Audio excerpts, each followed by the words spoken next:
জীবন বাজি রেখে গলা সমান পানিতে আটকে পড়া এক বৃদ্ধকে উদ্ধারে ব্যস্ত দমকল বাহিনী। হু হু করে বাড়তে থাকা পানিতে অল্পের জন্য এ যাত্রায় তিনি বেঁচে গেছেন। গেল কয়েকদিনের বর্ষণে তলিয়ে গেছে চীনের বেইজিংয়ের শহরতলি জেলা মিউন। ঝুঁকিপূর্ণ এলাকায় আটকে পড়াদের খোঁজে বুক সমান পানিতে চষে বেড়াচ্ছেন তারা। সবচেয়ে প্রাণহানিও এ জেলাতেই। বহু সড়ক ক্ষতিগ্রস্ত, শতাধিক গ্রামে বিদ্যুৎ সংযোগ বিচ্ছিন্ন। সতর্ক বার্তা দিয়ে দুর্যোগ কবলিত এলাকার প্রায় 1 লাখ মানুষকে সরিয়ে নিয়েছে বেইজিং প্রশাসন। শীঘ্রই আবহাওয়ার উন্নতির পূর্বাভাস নেই।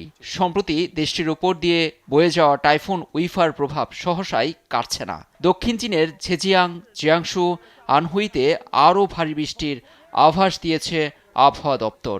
ক্ষয়ক্ষতি মোকাবিলায় তার প্রশাসনকে সর্বোচ্চ দিয়ে কাজ করার তাগিদ দিয়েছেন চীনা প্রেসিডেন্ট শি জিনপিং। টানা বর্ষণে হাঁটু পানির নিচে চীনের বিচ্ছিন্ন দ্বীপ হিসেবে পরিচিত তাইওয়ানের চিয়াই কাউন্টি।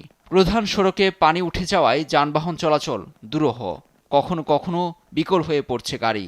এদিকে ভারী বৃষ্টির সতর্কবার্তা রয়েছে চীনের প্রশাসনিক অঞ্চল হংকংয়েও।